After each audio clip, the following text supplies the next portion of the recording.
मेरे अच्छे दोस्त ने मुझे 10 लाख रुपए दिए ताकि मैं उसकी जगह ब्लाइंड डेट पर जाऊं, लेकिन सामने बैठी फीमेल सीईओ को देखकर मेरे मुंह से पहला सेंटेंस ही निकला कि तुम्हें एक चांस दे रहा हूं कि मुझे इंप्रेस करके दिखाओ।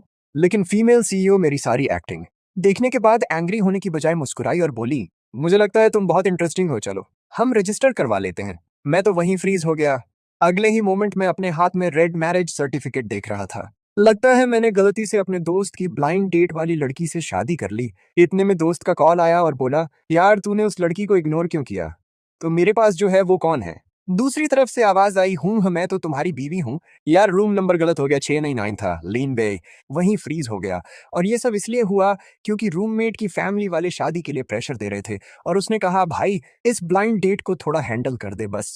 ऐसे फ्लॉप करवा देना मैं तो बिल्कुल नहीं जाने वाला। लेकिन गॉडफादर का नाम सुनते ही मैं तुरंत ब्लाइंड डेट पर जाने को तैयार हो गया। 2 घंटे बाद मैं उस तय रेस्टोरेंट पर पहुंचा और रूम 6 में गया, जहां वेटर के साथ प्राइवेट रूम में घुसा तो एक बेहद खूबसूरत औरत नजर आई जिसने अपनी एम्बर आंखें उठाकर मुझे देखा और मैं आराम से उसके सामने वाली चेयर पर बैठ गया और पैर फैलाकर बैठ गया।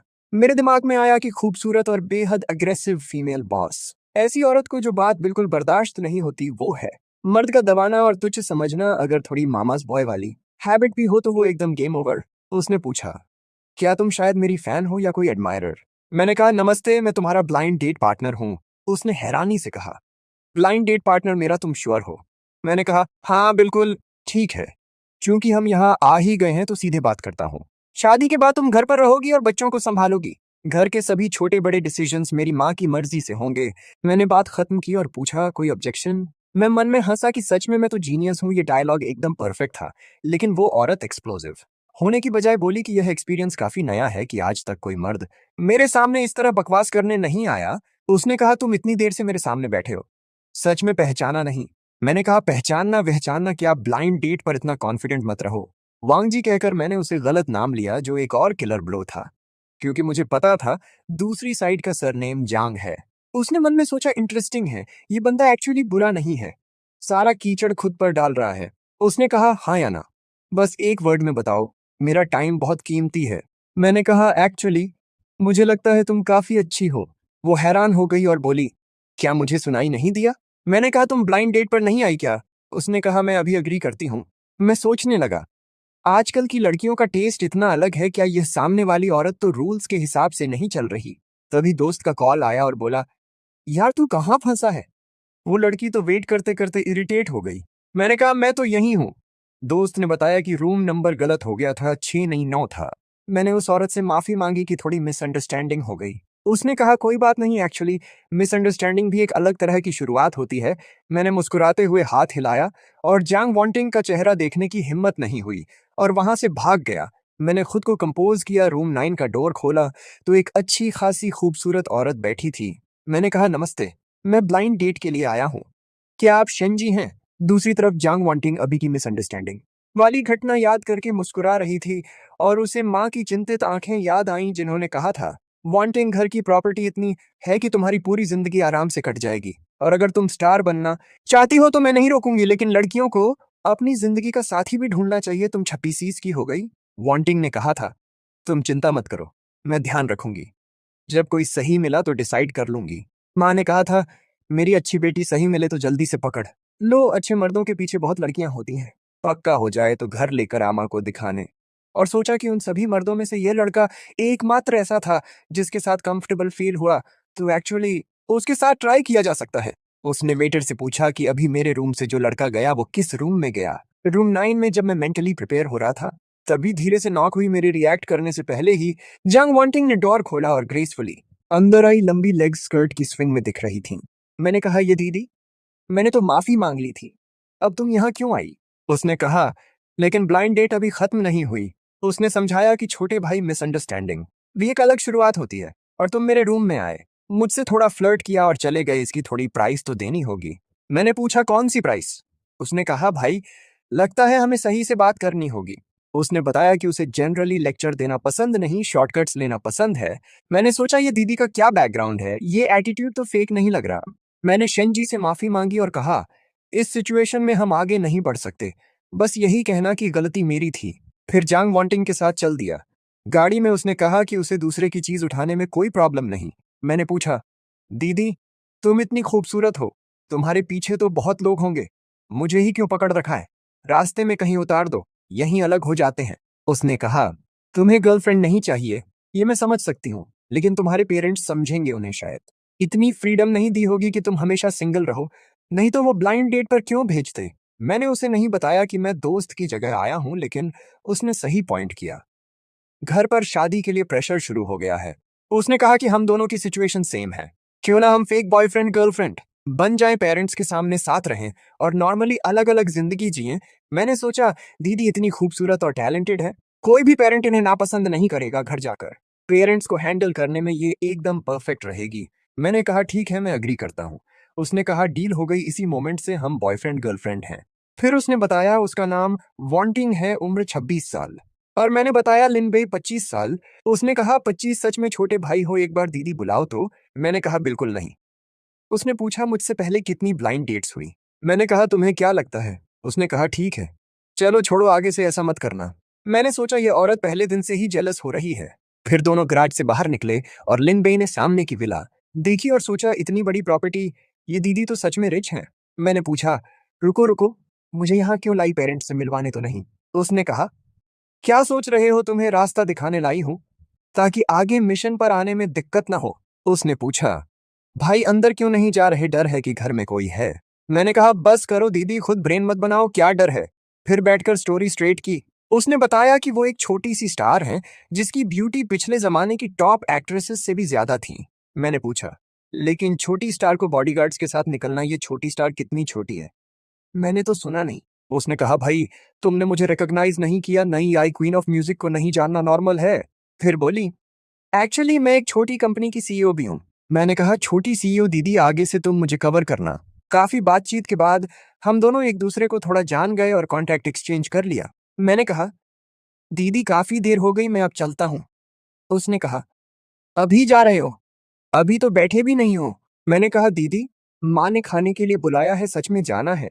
उसने कहा, ठीक है दीदी, कार में छोड़ती है। मैंने कहा, जरूरत नहीं। उसने मन में सोचा, आखिरकार एक ऐसा मर्द मिला जो अनोइंग नहीं लगता। अब जाने का वक्त है, छोड़ना नहीं चाहती।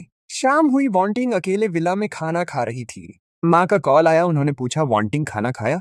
उसने कहा, माँ अभी खा रही हूँ। माँ ने कहा, हाय कब घर आओगी, माँ के साथ थोड़ा टाइम बिताओ। वांटिंग ने बताया कि तुम्हें पता है, मेरे बहुत शोज हैं, अभी हेल्थ भी ठीक नहीं थी।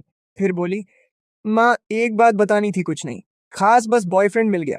माँ ने पूछा, उसका नाम क्या है, उम्र कितनी है, क्या करता है? वांटिंग ने बताया, उसका नाम लिनबे है, 25 साल का है, एक छोटी कंपनी चलाता है, शक्ल मेरे हिसाब से काफी अच्छी है। माँ ने कहा, अच्छा अच्छा, किसी दिन घर लेकर आ, माँ को मिलवा। रात में जांग वांटिंग बड़े बेड पर लेटी फोन से खेल रही थी। लिनबे की स्टिल प्रोफाइल पिक्चर को देखकर उसकी आंखों में चालाकी आई और उसने सोचा, पहले दिन से ही कोल्ड ट्रीटमेंट दे रहे हो, देखती हूँ कब तक रहता है, जब तक खुद माफी नहीं मांगोगे। उसने मैसेज किया, बुरे भाई दीदी सुंदर लग रही है। लिनबे ने रिप्लाई किया, अरे यार दीदी, ये तो रूल्स के बाहर है। उसने कहा, ठीक है, तुम्हें तंग करना बंद, काम आ गया। माँ को पता चल गया कि मेरा बॉयफ्रेंड है। अभी वीडियो कॉल पे चेक कर रही थी, अपना फ्यूचर सन इन लॉ देखना चाहती है। लिनबे ने कहा, पेरेंट्स से मिलना दीदी, हम तो पहले दिन से हैं। वो हंसी और बोली, जल्दी क्या है, वीडियो कॉल है, फिजिकली नहीं मिलना, कल शाम 5 बजे मेरे घर आ जाओ, वीडियो कॉल करेंगे, आंटी को दिखाएंगे। लिनबे ने कहा, टेंशन मत लो, उस वक्त सीधे माँ बुलाऊंगा। माँ वर्ड देकर जांग वांटिंग के गाल इंस्टेंटली लाल हो गए और फ्रस्ट्रेटेड होकर रिप्लाई किया, किसने कहा ज्यादा खुश मत हो, रात को मिलना, लेट मत आना। अगले दिन दोपहर में लिनबे ने जांग वांटिंग का डोरबेल बजाया। वो आई और उसने मन में सोचा, ये तो और हैंडसम हो गया। उसने कहा, लिनबे भाई तुम लेट आए। मैंने कहा, दीदी तुमने खुद कहा था कैजुअल रहो, अब फिर कह रही हो लेट हुए, ये तो मुश्किल है। उसने कहा, लगता है मैंने तुमसे रिक्वेस्ट की थी, दूसरे होते तो भाग कर आते। दोनों बैठ गए। जांग वांटिंग ने जेके पहना हुआ था और बेहद अट्रैक्टिव लग रही थी। लिनबे ने घूंट भरी और फोर्सफुली टॉपिक बदला और पूछा, हम आंटी कब कॉल करेंगी? उसने कहा, 7 बजे वीडियो कॉल। अचानक उसके पेट से आवाज आई। उसने कहा, क्या देख रहे हो, भूख लगी है तो क्या हो गया? लिनबे ने कहा, नॉर्मल है, बस सोचा नहीं था फीमेल गॉडेस को भी भूख लगती है। उसने कहा, फीमेल गॉडेस को भी डाइट मेंटेन करनी है, भूख तो लगेगी ना, रुको फूड ऑर्डर करती हूँ।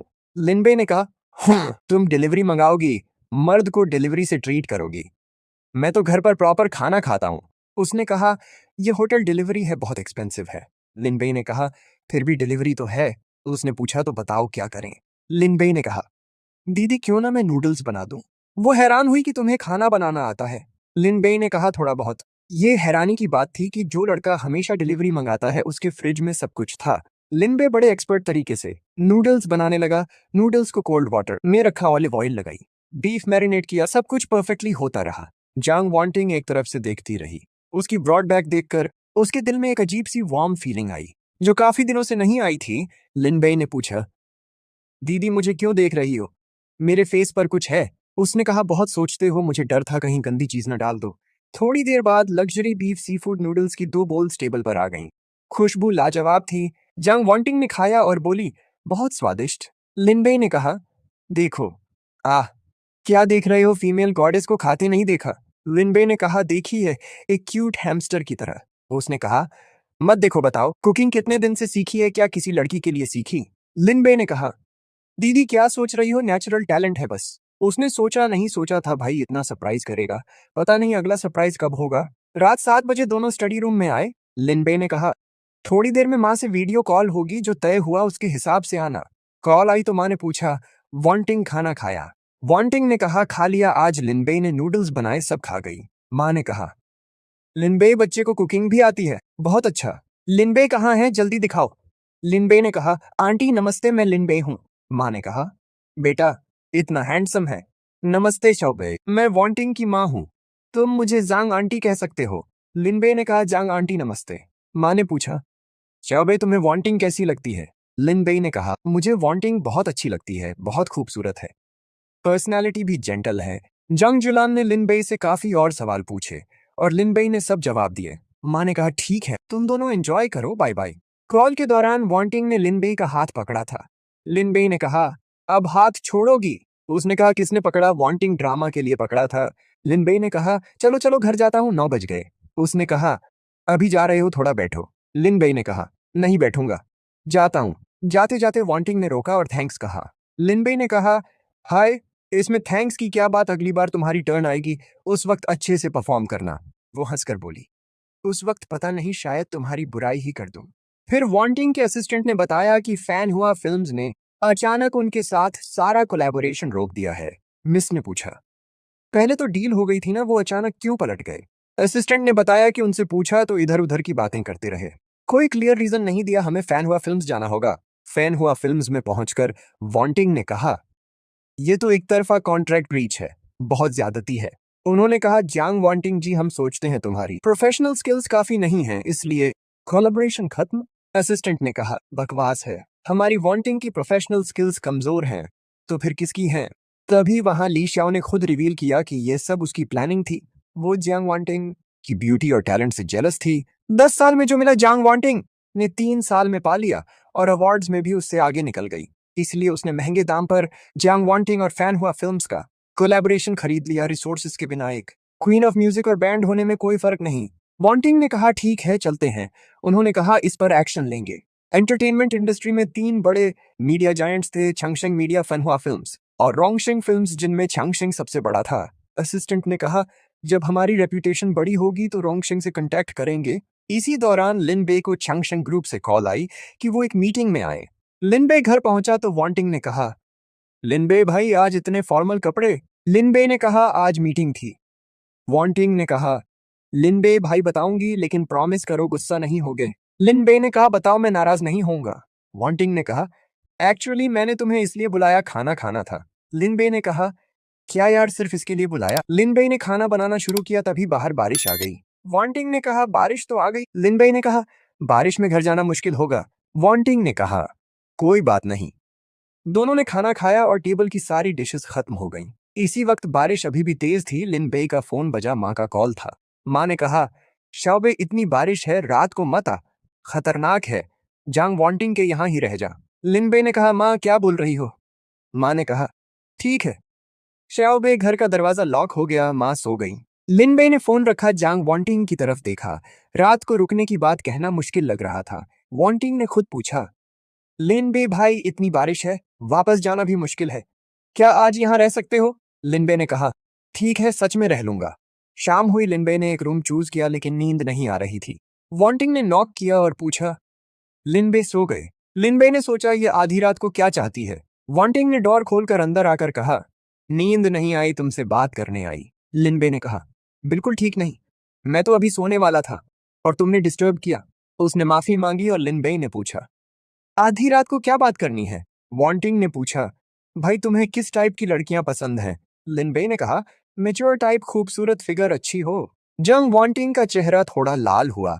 उसे लगा लिनबे उसकी ही बात कर रहा है।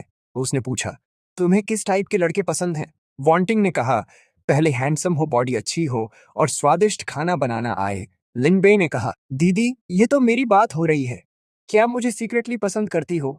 उसने कहा, उम्र ख्वाब देखते रहो। दोनों की बातचीत ऊंट पटांग थी, लेकिन ऑकवर्ड नहीं थी। लिनबे ने पूछा, अगर तुम स्टार नहीं होती तो कैसे लगती? उसने कहा, क्योंकि मुझे बैन कर दिया गया। लिनबे ने पूछा, बैन वजह बता सकती हो? जंग वांटिंग ने हाँ में सर हिलाया। शायद काफी दिनों से बोझ था। उसने पूरा किस्सा सुना दिया। लिनबे चुपचाप सुनता रहा। लिनबे ने पूछा, तो तुम्हें पता है असली क्रिमिनल कौन है? उसने कहा, नहीं, मुझे कैसे पता होता?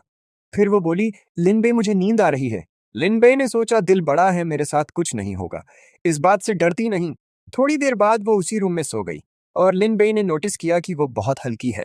बॉडी से हल्की फ्रेग्रेंस आ रही है। उसने खुद को कंट्रोल किया। नींद में उसने कहा, लिनबे मुझे सी फूड नूडल्स खाने हैं। लिनबे ने सोचा, सोते सोते सी फूड नूडल्स मांग रही है, सच में कमाल हो। सुबह होते होते बारिश रुक गई। लिनबे उठा और फोन उठाकर कॉल किया।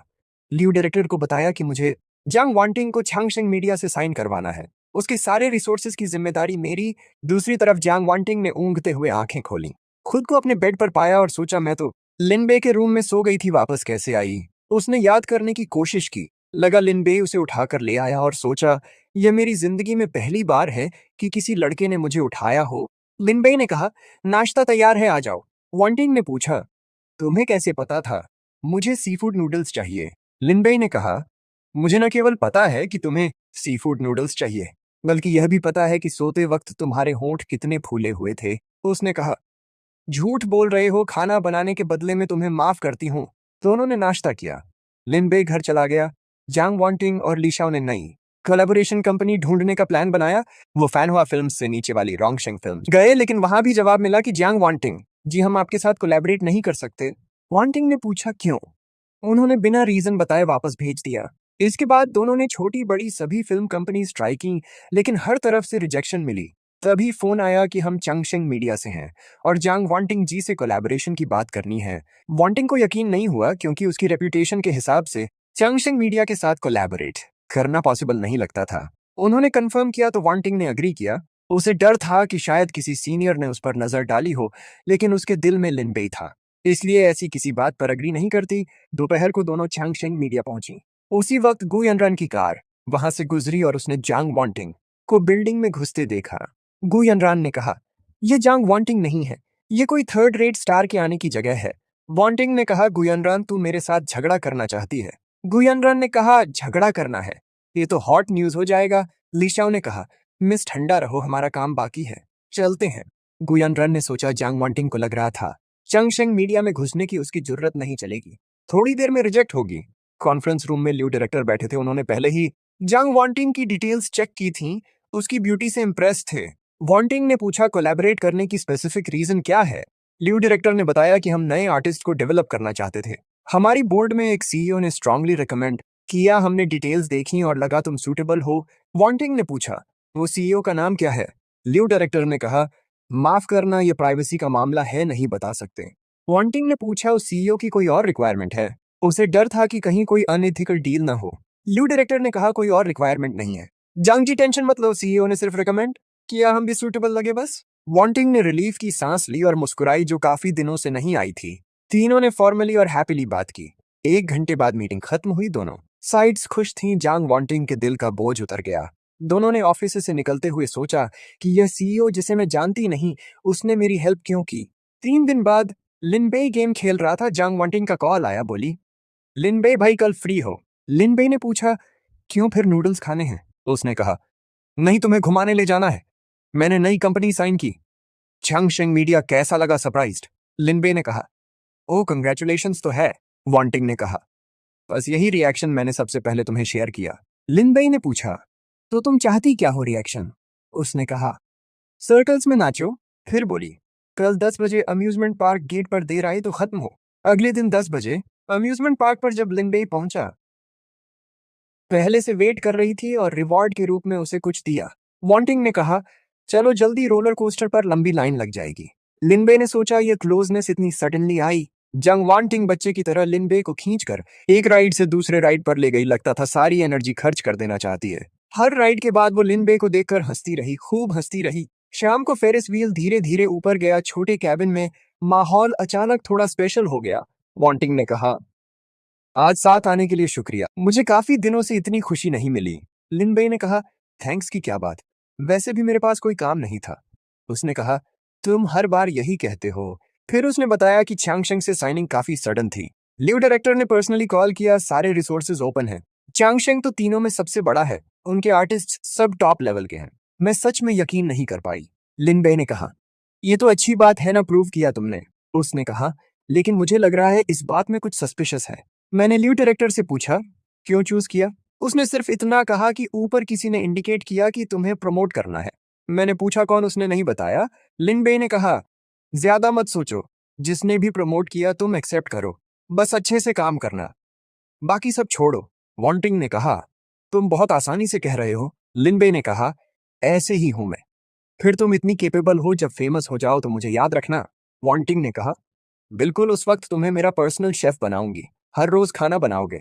लिनबे ने कहा, तो मैं सिर्फ कुक हूं। उसने कहा, खुश नहीं हो?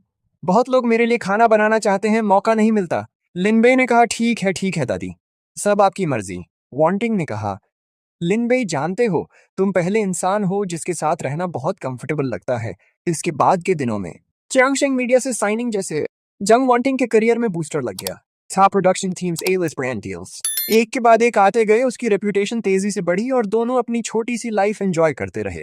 हर रोज लिनबे का बनाया हेल्थी खाना खाते, फीलिंग्स भी बढ़ती रहीं। आज एंटरटेनमेंट इंडस्ट्री का 3 साल में एक बार होने वाला गोल्डन टॉप फिल्म कॉन्फ्रेंस था। इंडस्ट्री के सभी directors, producers, investors, top artists एक जगह जमा। रेड कार्पेट पर स्टार्स की चमक थी। जंग वांटिंग ने रेड हाई फैशन ड्रेस पहनी थी और फुल प्रेजेंस के साथ रेड कार्पेट पर आई। उसके अपीयर होते ही पूरा माहौल इलेक्ट्रिक हो गया। मीडिया के कैमरास बिना रुके चलते रहे। कु यनरन वहां मिली और बोली, यह जांग वांटिंग नहीं है। सुना है तुमने रिसेंटली कई शोज किए, बहुत ग्रेट बैंड के बावजूद सरवाइव कर रही हो, ये विल पावर है। तो मैं एडमायर करती हूँ। उसने कहा, जांग जी, मेरी सलाह है, छोड़ दो। फैन हुआ फिल्म्स का रिसोर्स तुम्हें नहीं मिलेगा। कंपनीज में से कौन तुम्हें एक्सेप्ट करेगी?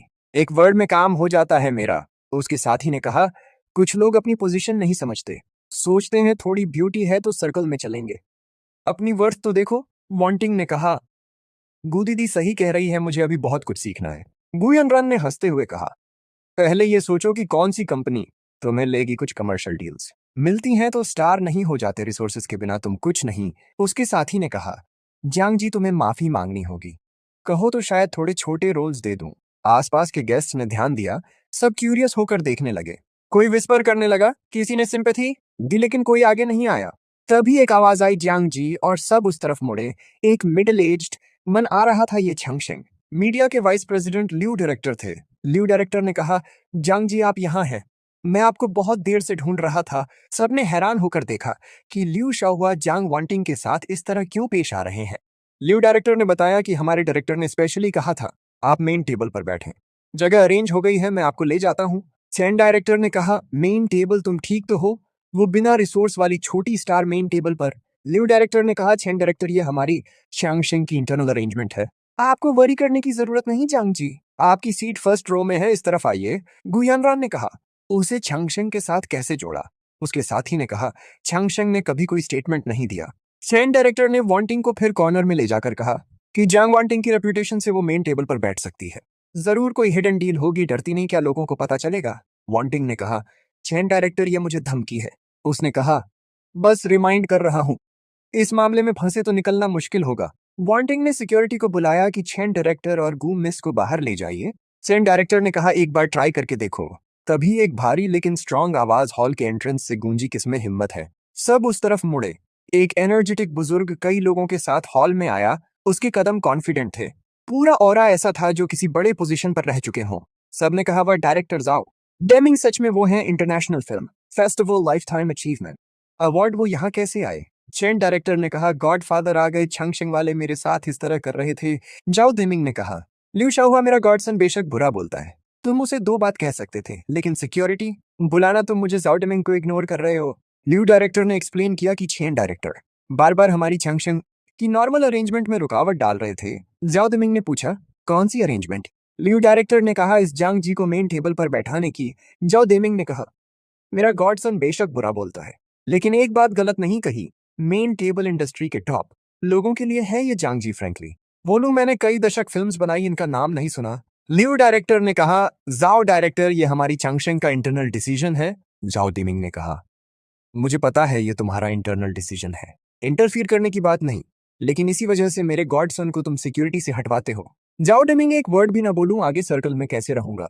चेन डायरेक्टर ने कहा, गॉडफादर सही कह रहे हैं, जंग वांटिंग को घुटने टेक कर माफी मांगनी होगी, बस यही सेटलमेंट है। उसने वांटिंग को कहा, मेरी सलाह है, समझदारी दिखाओ, जब झुकना हो तो झुको, जब ज्यादा नुकसान हो तो दर्द होगा। तभी एक आवाज आई, हाथ हटाओ। मेरी औरत को हाथ लगाने की हिम्मत कैसे हुई? घुटनों के बल रेंगते हुए निकलवाऊंगा। सबने देखा कि वो छांगशिंग मीडिया के न्यू सीईओ थे, जिनके बारे में कहा जाता था बैकग्राउंड बहुत डीप है, कुछ महीने पहले आए, बहुत यंग हैं, लेकिन छांगशिंग के चेयरमैन भी उनके साथ बहुत रिस्पेक्टफुल हैं। चेन डायरेक्टर ने गुस्से में कहा, तुम हो क्या मुझ पर हाथ उठाने की हिम्मत? जाओ डमिंग ने उस फेस को पहचाना। 3 साल पहले जाओ डमिंग ने एक एम्बिशियस आर्ट फिल्म बनाई, एडिटिंग में काफी प्रॉब्लम हो गई, वो ऑलमोस्ट गिव अप करने वाले थे। एक 20 साल का यंग मैन एडिटिंग डेस्क पर बैठा 3 दिन 3 रात में फ्रेम बाय फ्रेम शॉट्स को सॉर्ट किया, एक रिवोल्यूशनरी एडिटिंग अप्रोच सजेस्ट की। बाद में वो फिल्म इंटरनेशनल अवार्ड जीती। लिन बे ने बार बार कहा था, खुद को पब्लिक में ना बताएं, लेकिन जाओ डिमिंग ने यह एहसान हमेशा दिल में रखा। इस मोमेंट लिन बे उनके सामने खड़ा था, वही इंसान जिस पर उनका इतना बड़ा एहसान था। जाओ डिमिंग ने कहा, लिन टीचर। सबने हैरान होकर कहा, जाओ डिमिंग ने उन्हें टीचर कहा। मैंने गलत नहीं सुना। जाओ डिमिंग ने छेन डायरेक्टर से कहा, मुझे पता नहीं था कि जांग जी आपके इंसान हैं। लिन बे ने कहा, जाओ डायरेक्टर, आपको ऐसा करने की जरूरत नहीं, इंपॉर्टेंट यह है कि आपके गॉडसन ने आज मुझे जवाब देना है। जाओ डिमिंग ने छेनफोंग को कहा, घुटने टेको। छेनफोंग ने कहा, गॉडफादर आप क्या कह रहे हो? जाओ डिमिंग ने कहा, तुम्हें पता है वो कौन है, तुम्हें पता है, अगर वो न होते तो जाओ दिमिंग 3 साल पहले बर्बाद हो जाता। तुम जानवर, तुम चाहते हो मैं एहसान का बदला बदनामी से दूं।